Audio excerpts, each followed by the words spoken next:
Well, here we are. It is Friday, May 1st. It's May Day. And this is the weekly video. Every week we take a look and see what's been going on in the Asian art auction market, the antique market in general, see how the prices have been in the past week, look at things that are coming up down the road here and overseas. Well, by here, I mean in the United States, over in England. We've been covering a lot of sales in London lately. That Bonhams has got a bunch of them over there. Sotheby's has got a sale over there in Hong Kong. Christie's has one over there.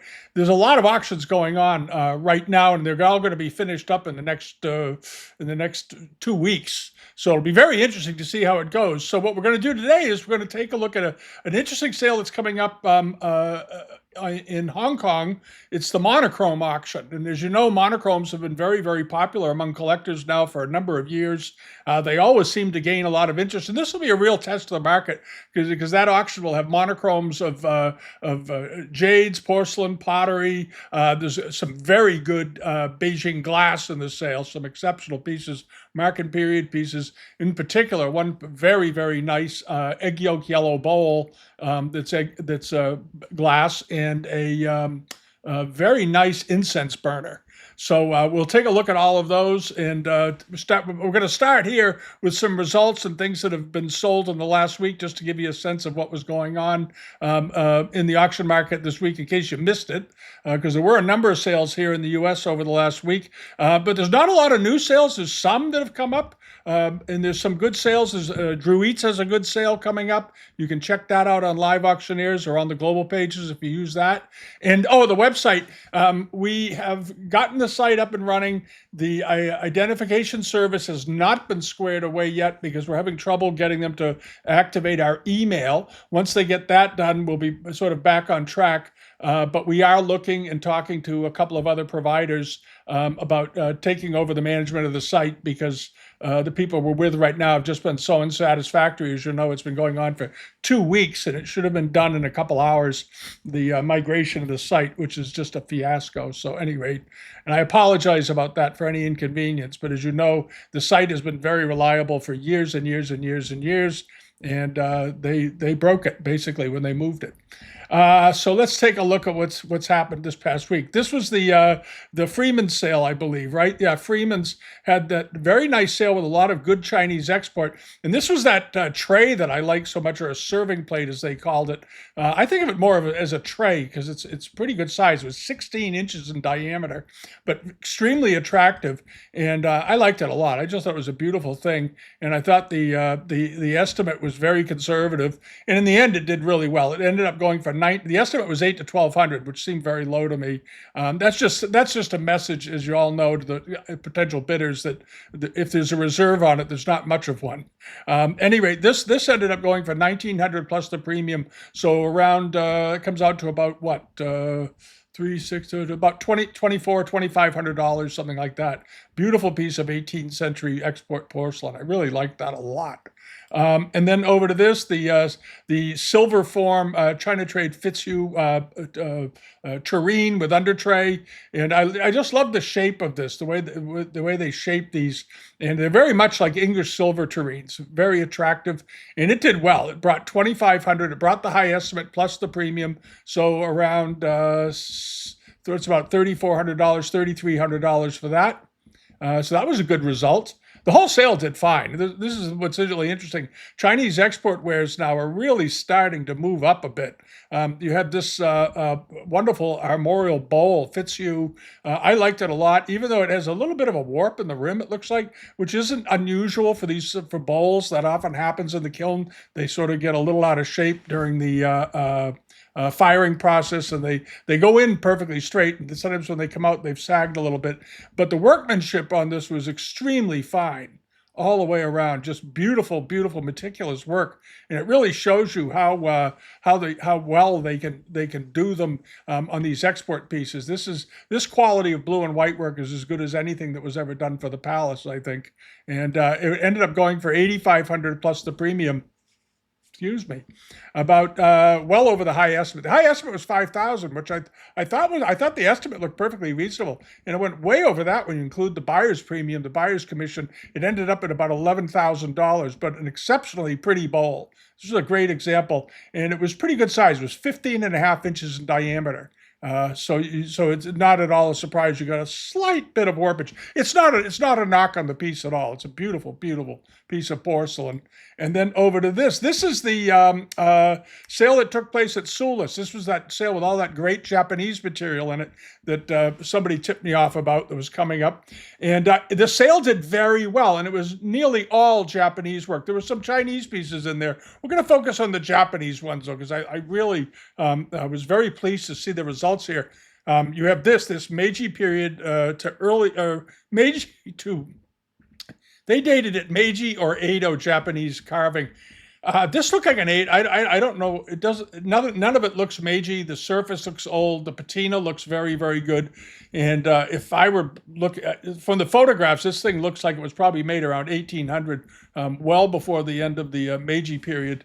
So the more I looked at it, the more I liked it. And it was quite large. It was 14 inches in height, but it had beautiful, beautiful details on it. This was a wonderful thing, a wonderful sculpture, and a nice size too, and in very, very good condition overall. And it was estimated at only $200 to $400. Ended up going for $1,200 plus premium, and their premium here is 23%. Sulis has a very reasonable premium. I think that's one of the lowest buyer's premiums I've seen on live auctioneers. That means on their own website it was probably 20%.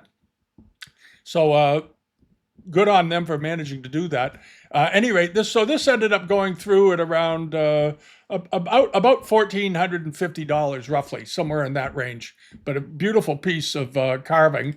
And then over to this, we had talked about some of these block print games and so forth, and one thing and another. And this was a one by Utagawa Saidi.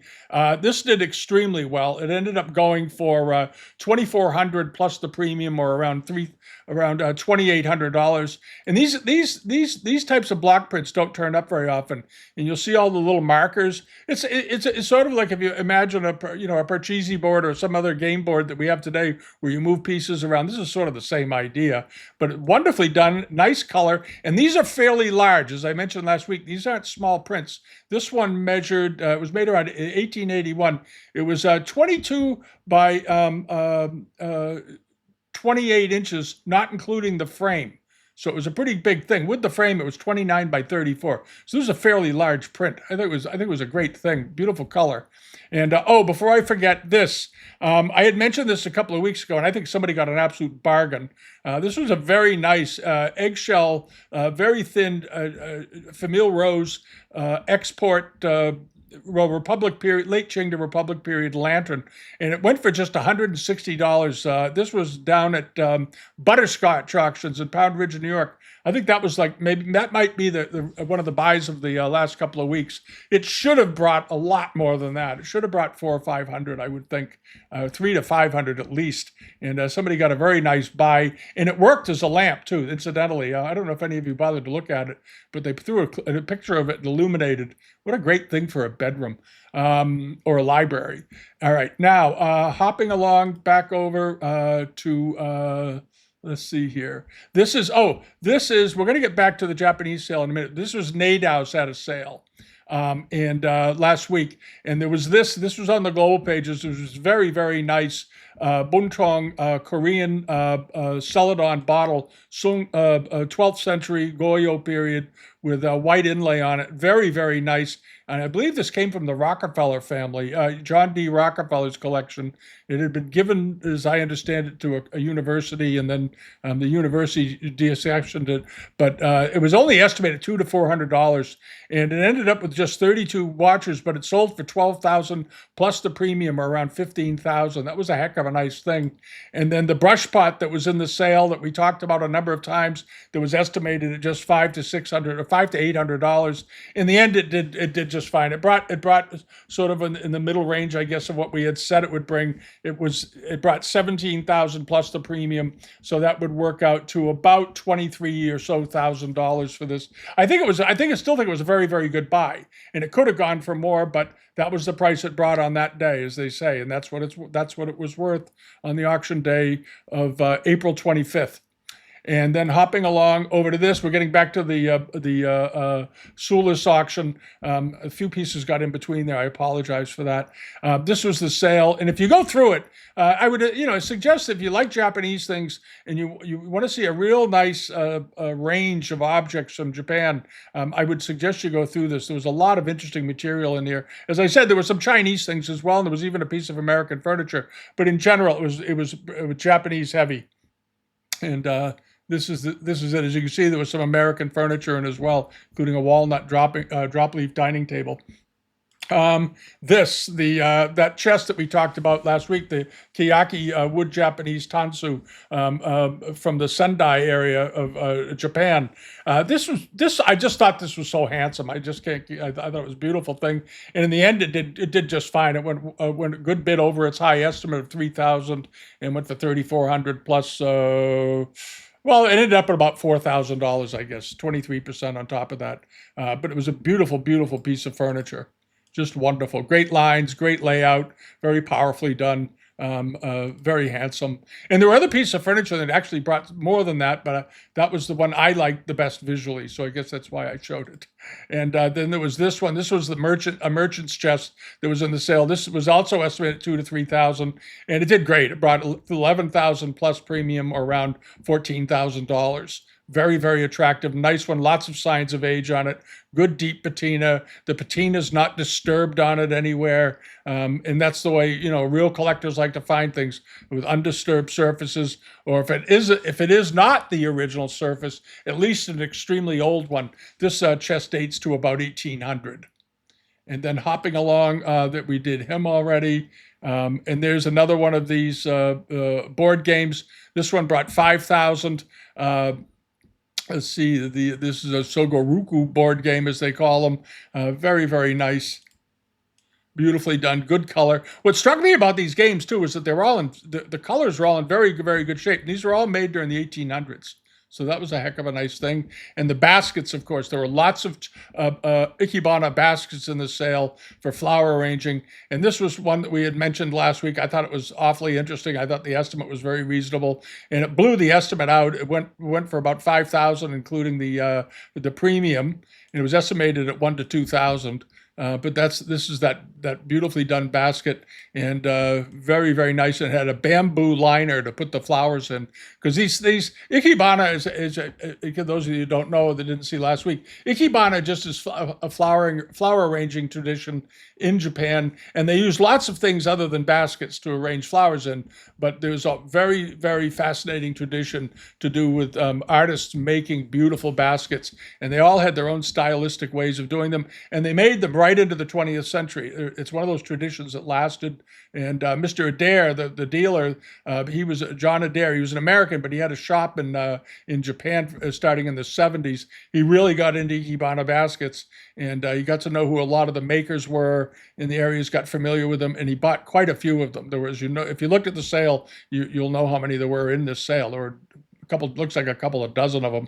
And then there was the fireman's jacket that we mentioned last week with the three-legged toad. I like this one the best. It just turns out this is the one that brought the most money, but it doesn't always work that way. Sometimes I tend to just pick out things that I like more than what I think they're going to bring. But this was estimated 2,500 to 4,000. Ended up going for 3,600 plus premium, so around about $4,400. But Japanese fireman's jackets do not turn up very often in auctions or outside of Japan, really, because they get worn out, they were destroyed, they were be pulled inside out. The fireman would get doused with water before he would go in, and as I said last week, they set fire to the houses in the neighborhood near a burning house sometimes to prevent it from spreading, because Japanese houses are so flammable, and you could wipe out a whole neighborhood in a matter of minutes on a windy night.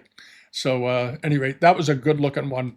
And then this was another basket that was in the sale. I like this one a lot because I like the root handle on it a great deal. And I like the shape of the body on this pot a lot.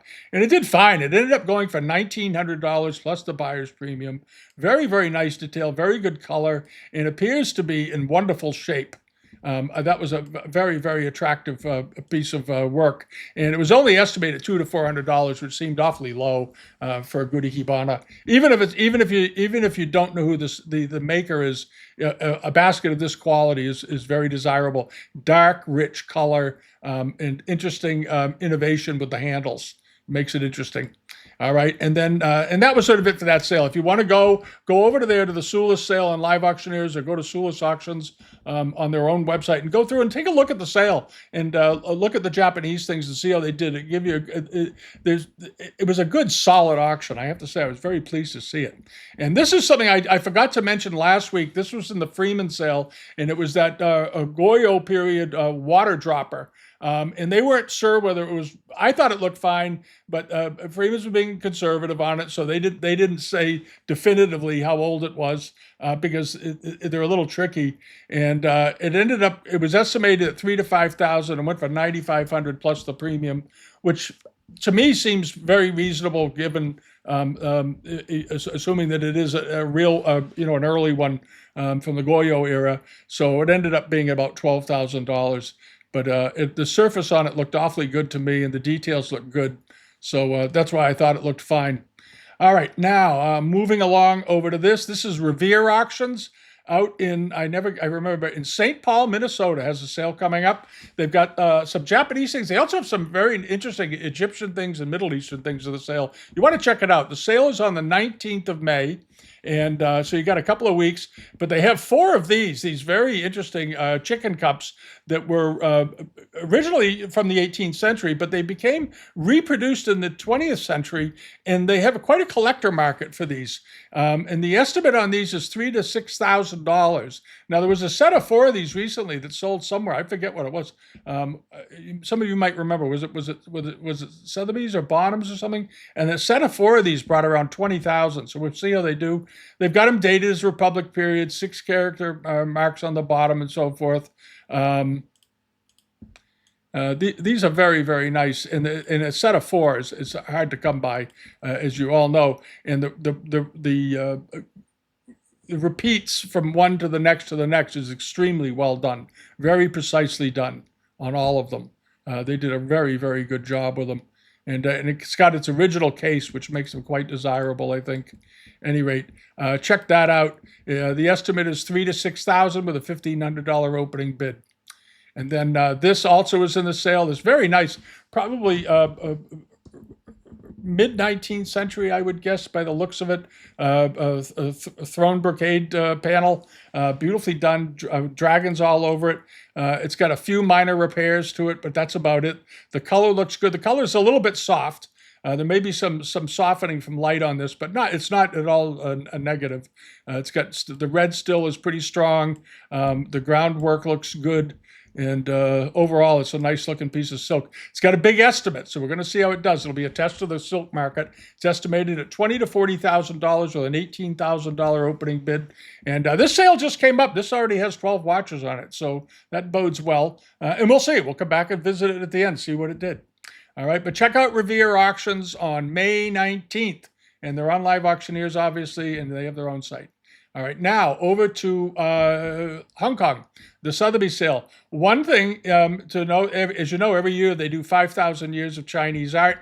That's the name they always give the auction. It's on May 6th, is 4 days to go on the sale. And they've got some nice things in there. There's some pretty affordable things, too, as far as the big sales in Hong Kong typically go. There are things in here that are going to bring $3,000 to $5,000 US and so forth. Do your own conversions on each lot. But there's some good-looking porcelains in here. There's a very nice flambe early, mid-19th century bottle vase. Tiles, you name it, it's all in here. There's quite a bit of it. I think this auction has 316 or so lots in it, so it's worth checking out. And then the other sale, which is this is the cat bowl? Yeah.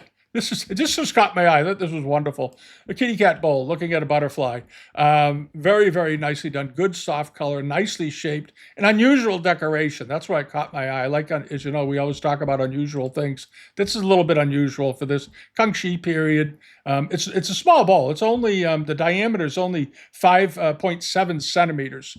So it's just a hair over 3 inches in diameter, and it's estimated at 42 to 80,000 Hong Kong. So that comes out roughly to about $5,400 to $10,000. Some of the estimates and some of these sales too, you're going to see have really wide ranges. It's like the estimate is, there's one lot I saw today. The estimate was $200,000 to $800,000. And what that tells you is that well, the high estimate tells you where it could probably end up, but the low estimate, it probably indicates there's not a massive reserve on it. And that may be the message they're trying to telegraph, but it was sort of an interesting thing. Well, I'll point those out as we come to them. But here's the sale. It's called Monochrome. And the entire sale are monochrome porcelains, ceramics. There's some early pieces, some Sung pieces. There's some very, very nice 18th century pieces in here, incense burners and so forth. So let's get through those. The first thing I wanted to mention, because I like carvings and wood and so forth, is this very, very nice, this is in the sale, is a really nice a prunus libation cup, mid to late 17th century, beautifully done, wonderful color. The color of this thing is really, really good, and the details are excellent.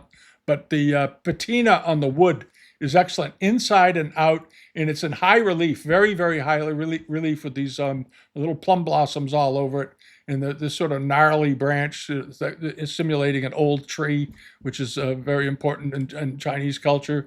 They revere old trees because it's a sign of there's a whole veneration and things like that. So anyway, it's estimated at 50 to 80,000, or that's, again, $5 to $9, $10,000 somewhere in there. That seems pretty reasonable. That's a nice looking thing. And then the peach bloom cup. You don't see these very often. Kangxi period was known for the table objects, for the scholars' table. The vases, the brush washers, and all that stuff. This is a cup in peach bloom, which you don't see very often. And let's see, Marken period Kangxi.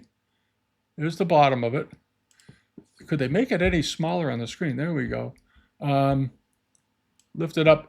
Wonderful, wonderful peach bloom glaze on this. The mark is nicely done, and I think the estimate is extremely reasonable. I'll be very surprised if it doesn't go right through that estimate. Kangxi Marken period peach bloom cup for $5,000 to $10,000, $5,000 to $9,000. That seems awfully reasonable. We'll put it that way. So don't be surprised if it goes way past that. I think it's an awfully nice thing. And then over to there's some Korean pieces in the sale too. It's not just Chinese. There's a very nice Korean white painted hakami bowls. And this is a type of bowl that was it's for the tea ceremony. And these were the shape originally came from Korea, and the Korean potters, when they were in Japan, introduced them to this style of potting and so forth to add to their repertoire of tea bowls and tea ceremony objects. And this is an awfully nice Korean example. I'd be very interested to see what this sells for. It's in this sort of grayish brown pottery that they used, and then you can actually see where they brushed on the white paint. Very, very nice. And the hakemi bowls are always painted white. That's one of the things that symbolizes their identity is the fact that it's white painted, and it's got its original box. And original boxes are awfully desirable to hardcore collectors. The estimate is pretty reasonable, around $6,500 to what's that? $12,000, something like that. The estimate's kind of wide, I think, 50 to 100,000 Hong Kong. And that may be because Korean things have been very difficult to figure out lately. And also, is this Korean Joseon period, 18th century, in jade inset Zitan stand. And as you know, Zitan stands are very, very desirable. But that's a nice looking vase. Very, very attractive vase. And they also did this vase sort of famously with dragons and things on them, but they also did them in this manner. And let's take a really nice look at that stand. The stand can have a stand like this can have a big influence on the value of what the thing sells for. It can really, really impact it because people love old stands. And this is a rather nice looking one. And the estimate is 50 to 150,000. Again, wide estimate. So it's estimated at somewhere between $5,200 US to around 20,000. roughly, a little under 20,000, about $18,000. So it's sort of a wide-ranging estimate, but it's a very, very nice vase. Beautiful color. The color of the vase has a slight hint of blue to it, which they usually do, and it's got this understepped foot at the bottom and so forth. It's very, very attractive, and very similar to the color you see on moon vases, moon jars that always get so much interest. And here's a picture of the bottom of it. It's got a firing line in it and all this. They tend to be a little bit messy underneath on these Korean pieces, the way some Chinese pieces are done, but it's a beautiful, beautiful thing, and it measures, it's pretty big, about 15 inches tall, so it's a good size vase, and I think if you're a Korean buyer, you might want to take a good look at that, because it's large and it's a nice color, and have at it. And then there's the Kangxi vase, very, very nice with the copper red glaze on it. And I like the glaze does something interesting here. It's estimated at 80 to 120,000 Hong Kong, or around, that comes out to about, $8 to $15,000. There seems to be a little roughness or something around the rim. But notice the vertical lines running down the body. All right, and that is probably it may be intentional, but it may also just be, it happened due to the manner in which they glazed the piece. But it's very interesting pattern on it, because normally it's just really a solid color with a slight bit of color shift going down. And in this one, it's very noticeable stripes, 80 to 120,000. Here's the bottom of it. And check and see if this thing was lamped. Whenever I see a tag exactly in the middle of the bottom of a vase, I wonder if it was at one point a table lamp.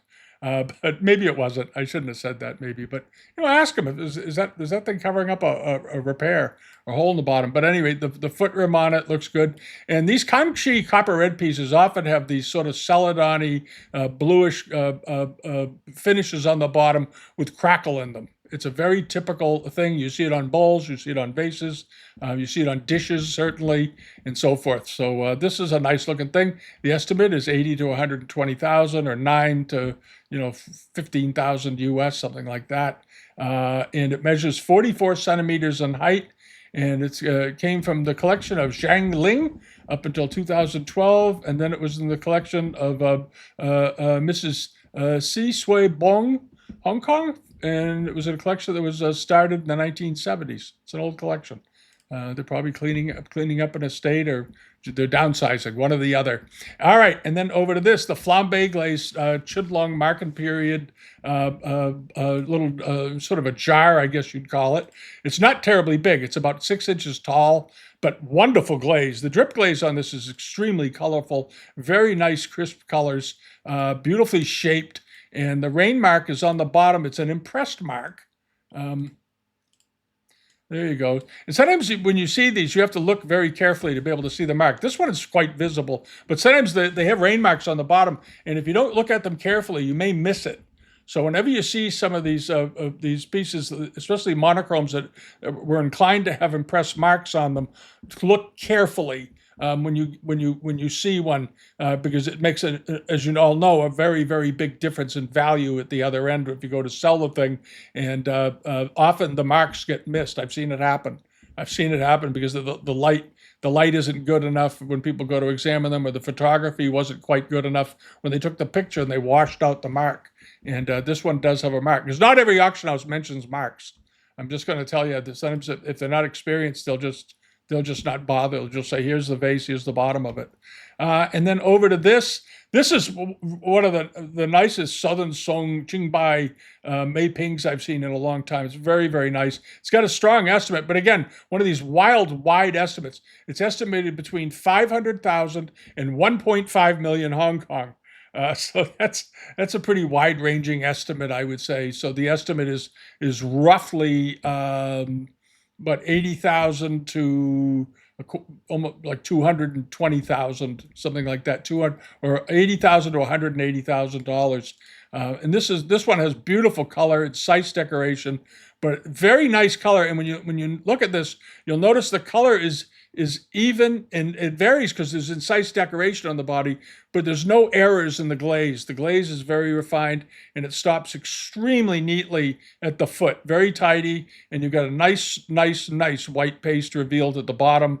And overall, it looks very good. You have a little bit of pooling here in the edges and in the creases, which you expect to see because the glaze goes on and it pools up in the areas that where it's inclined to get gathered before it flows down further. So you end up with areas like around the bottom of the neck and up around this ring that tend to be a little bit darker. And then you get darker areas in the incise decoration because it pools in there and it gives it some depth so you can see the work that was done with the carving. At any rate, 50 to 150,000 Hong Kong. It's a nice looking thing. And this is the bottom of it. You always look at the bottoms of these things. All right. Now it has a line in the bottom, which is too bad, really. But it doesn't look critical to the piece. And I would ask them, if you look at this, how far up does it go? Because it looks like it goes up a little bit on this side. But is it a serious thing, or is it just a hairline? Is it stable too? You want to find out if it's stable. But this is what the bottom of these things should look like. Doesn't these have these little pad marks here from the firing? They don't always have those, but the underside of Yixing vases can often look like this if they're very refined. And that's a refined one. And then this is an interesting thing. It's a Yongzheng Marken period stand. It's a tripod stand, but done with a roux glaze and a roux type glaze, as they say. But the form is extremely unusual. It's extremely unusual with this lotus pod on the top of it, and the lotus leaves are on the bottom, and then these rouille head legs coming off it. It's a very interesting piece of porcelain. It's extremely unusual. And here's a picture of the mark on the bottom. There it is, and you have all the crackle, which is normal, and so forth. Yongzheng mark. It's quite an interesting thing, isn't it? At any rate, it's not a form you see very often. It's estimated at 1 million to 2 million Hong Kong, which works out to about, that comes out to roughly 120, 130,000 to around $210,000, somewhere in there, which I think is reasonable, but it's atypical. And as we know, as we've seen many times, atypical pieces sometimes are very, very difficult to date, because if they look back and if they can find one that's sold in the past, it may have been 40 years ago or 30 years ago. This one might have been sold in the 1970s, the last time it was offered. I don't know. Is there any provenance on it? Chinese Arts and Crafts Company in 1982. That's when it was bought, and they don't know what they paid for it. And they say there's a note in here, though, on the Si Yung Lo period prototype included in the exhibition, Jingdesen Zhushan. Let's see, when was this done? In 2007. So if you have that catalog, look it up, because the prototype for this is in there. But very rare type. Extremely rare. And as you know, they didn't make roux wares in the Yung Lo period. Now, the prototype might have been done with underglazed blue or something too. Doesn't necessarily have a roux glaze on it.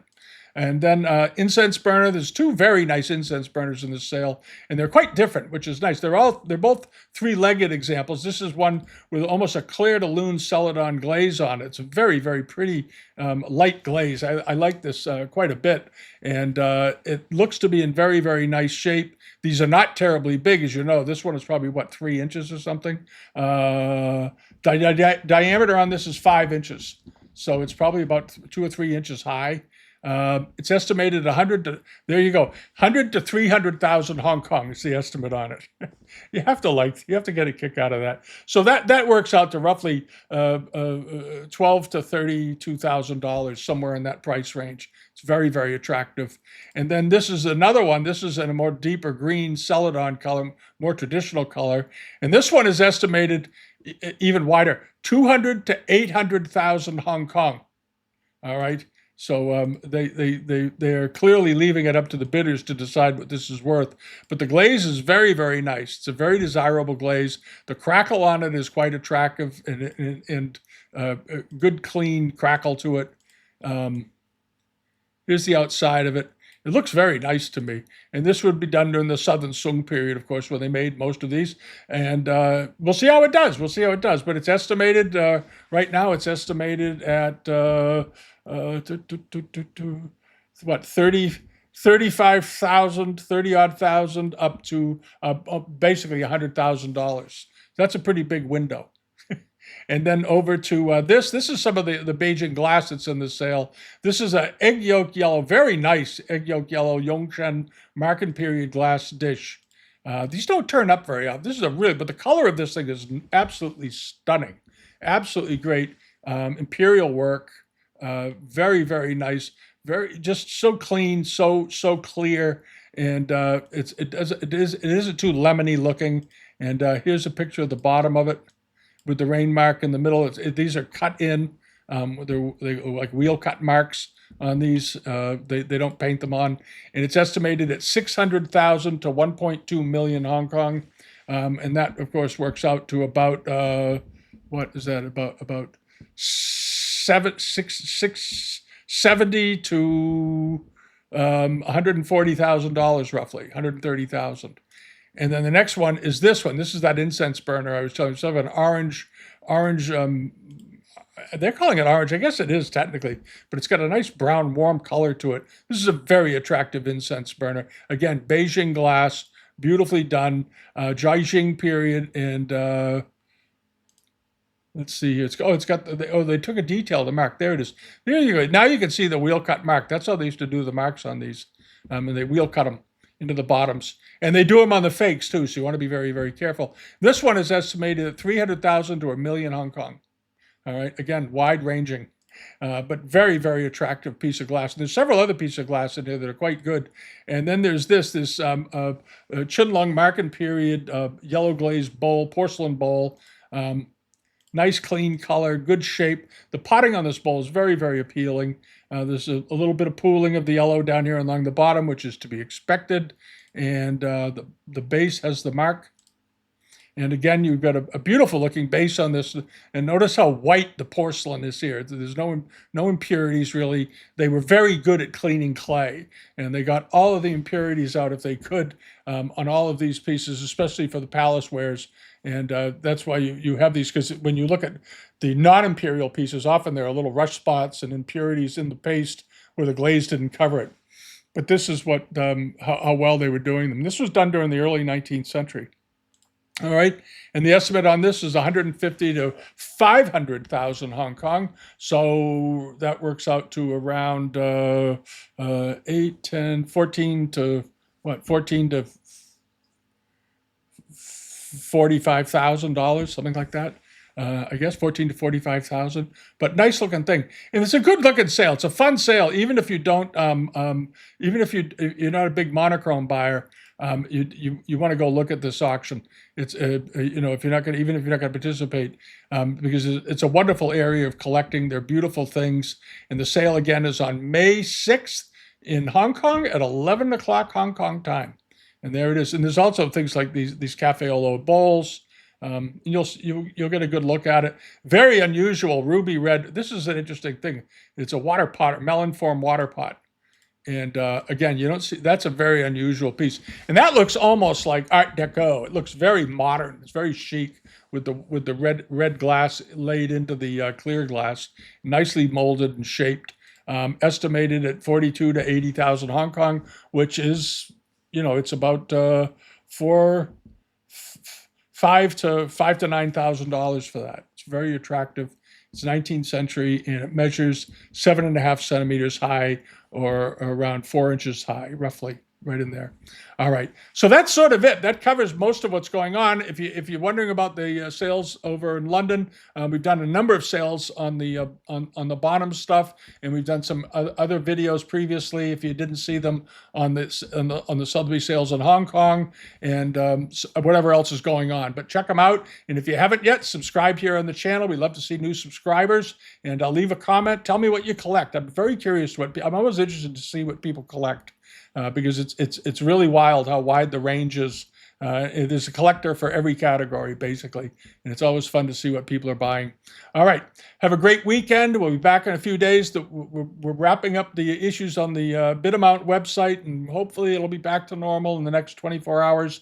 It has been a horrible week. It's been 2 weeks. It's just been stressful phone call after stressful phone call. You have no idea. Terrible. All right. See you all next time, and thanks for watching. Bye-bye.